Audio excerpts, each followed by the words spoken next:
may actually start just by reminding myself just how thirsty Piers Morgan is. He has become, in this current iteration of his career, a rather thirsty little troll.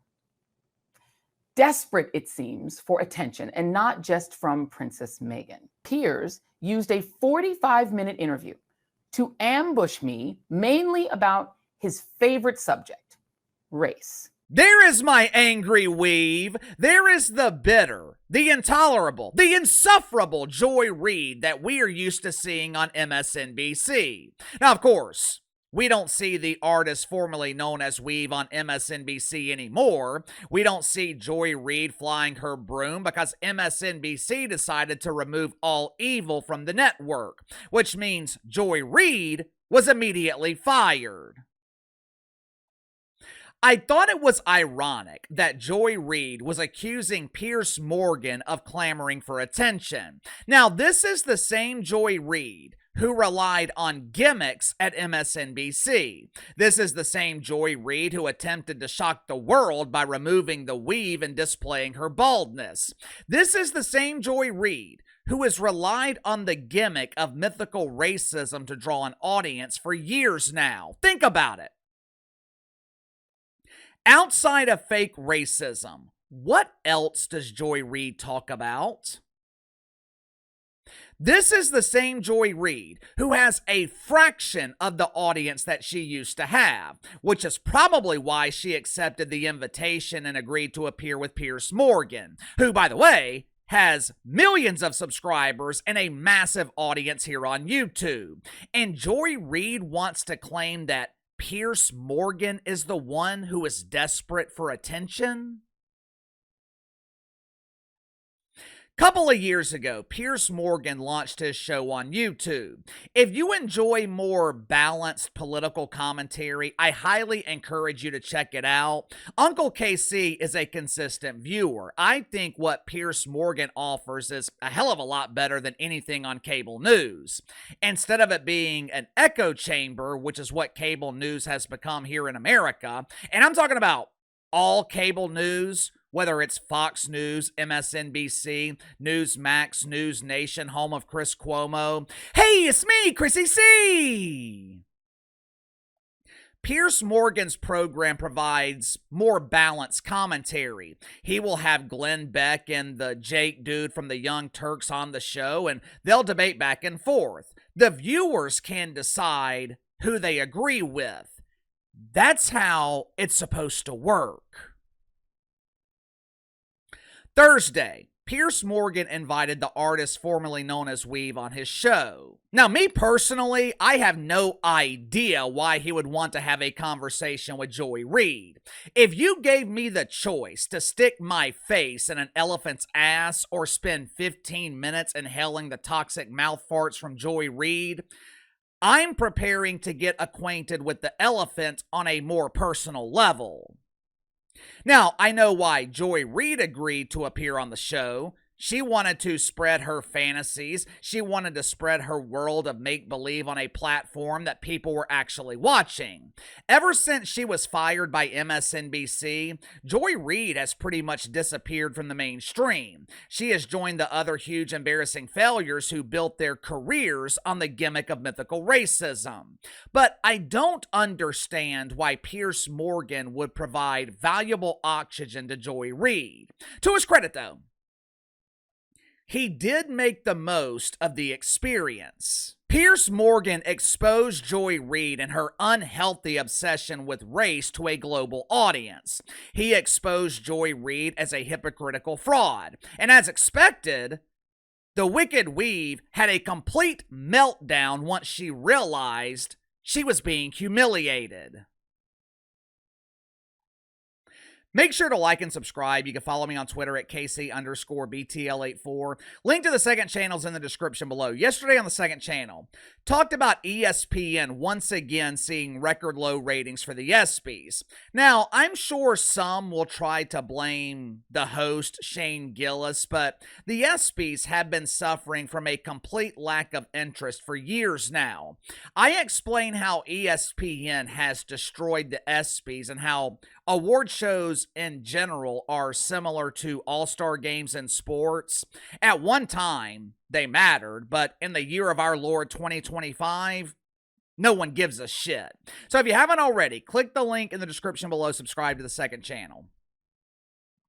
Piers Morgan invited Joy Reid on his show, and he gave her home field advantage by talking about one of her favorite topics. He didn't invite Joy Reid on the show and ambush her with topics that she knows nothing about, like growing hair or how to hold on to a job in the mainstream media. Piers Morgan gave her an advantage by asking Joy Reid about the object of her obsession. Orange Man bad! The primary topic was illegal immigration, or as deacons at Woke United Methodist prefer to call it, the illegal detainment of future voters. I thought Piers Morgan brought up an excellent point. Of course, Joy Reid considered this to be a gotcha question. He opened the discussion by asking Joy Reid how many illegal immigrants were deported by her Lord and risen King, Barry Obama. Oh, this is so unprofessional. Why would you invite me on your show to ask me a gotcha question? Who cares how many innocent victims my Lord deported? I'm here to talk about the racist colonizer, Donald Trump.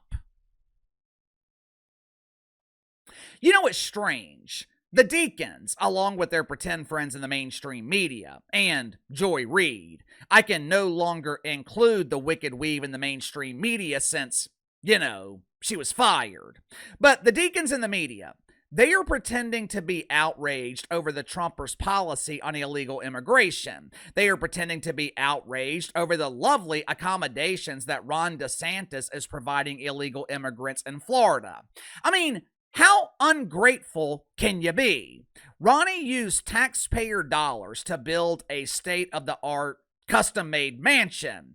He protected the occupants of the mansion from the police by surrounding it with a moat. The only way you can get to this domicile is by boat. After an arduous journey through Mexican terrain, after weeks of traveling from places like Guatemala to America with no shelter, they arrive in America and Ronnie DeSantis has them set up with 3 meals a day, a nice bed to sleep in, and they don't have to worry about invaders because they're surrounded by water, a moat. Instead of being appreciative, instead of praising Ronnie and Donnie for these lush accommodations, the media refers to them as the Gestapo. They claim this is a concentration camp. Obviously, Joy Reid accuses them of mythical racism. But it's strange. When Barack Obama had a similar immigration policy, matter of fact, Obama has deported more illegals than the Trumper and any other president. When Barry was doing it, it was okay. But when the Trumper does it, it's no bueno. Piers Morgan presented these facts to Joy Reid, and she didn't know how to respond. So what did she do? She accuses Piers Morgan of being obsessed with race. But unlike her failed primetime dump at MSNBC, where Joy Reid was allowed to lie with impunity, Piers Morgan confronted Joy Reid with her lies, which led to a complete meltdown. Watch it for yourself. If there's a process for deportation, that's one thing. Okay. If you are rendering people with no process, if you are rendering them to third parties, and if you are kidnapping them off the streets, as if this is 1930s Germany or South Africa in the 1980s, that is what I find objectionable and I find fundamentally fascist. Obama deported a hell of a lot more people but that than isn't Trump, the issue. The and issue most is, of them were was there brown. a process Last time for I checked, deportation? Barack Obama isn't white. So it's may not be and a what race does that have thing. to do with Barack Obama being black? Me. Now you're the one obsessed with race. You want to make this a racial argument. The argument is that the Obama administration, You made it a racial the Biden argument. administration, because Donald Trump fixates You said on Trump attacking black is people, deporting attacking people brown based on their people, skin color. Well, it is what he does. He Right, plays so racial did politics Obama. as a matter of course. Obama it is what did his it politics too, are about. only worse. It's what his politics were all about. Okay. His politics are about removing as many non-white people clearly from the country as they can, 3,000 a And day. that's what That Obama's is policy was apparently too. the policy here. That's what Obama's apparently policy the was policy. too. No, Only it was not. For starters, Joy Reid claims to be upset about the process. My lord had a process. The Trumper doesn't have a process. He's just collecting marginalized people and removing them from this racist country. Children are losing their parents. I'm so sad for the children. Oh, the children. Oh!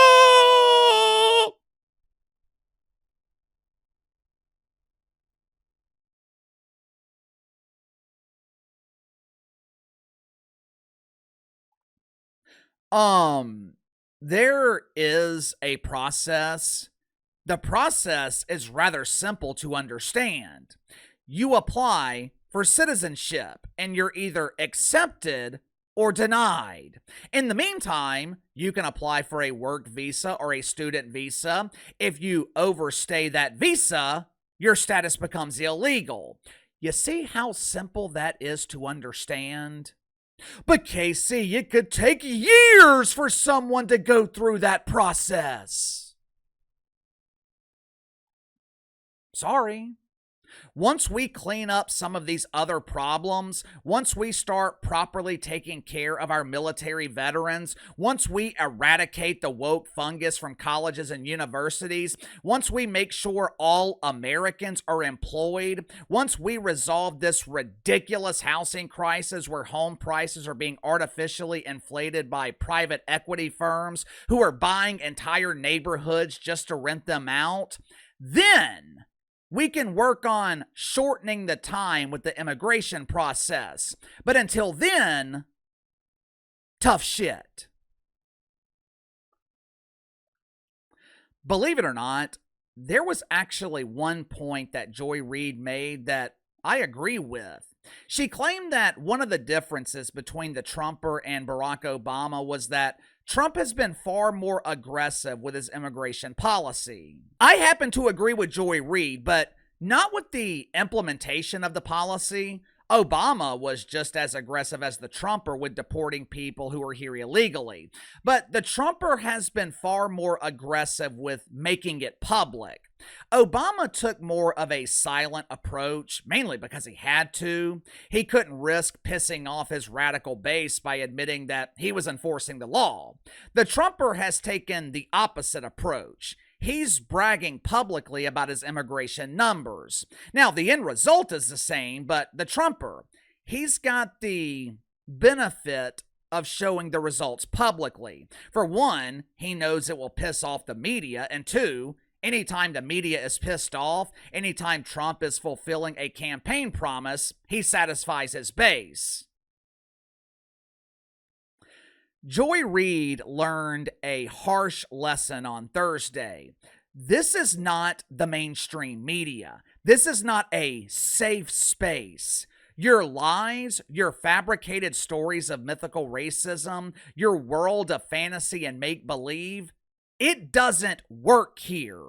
Piers Morgan gave Joy Reid a harsh introduction to reality. But give me your thoughts on this. Joy Reid is exposed and has a complete meltdown. She accuses Piers Morgan of ambushing her, and she claims Piers Morgan is desperate for attention. All those years at MSNBC, Joy Reid isn't used to someone speaking the truth. Clearly, she can't handle it. Sound off in the comments below. I'll see you guys tomorrow.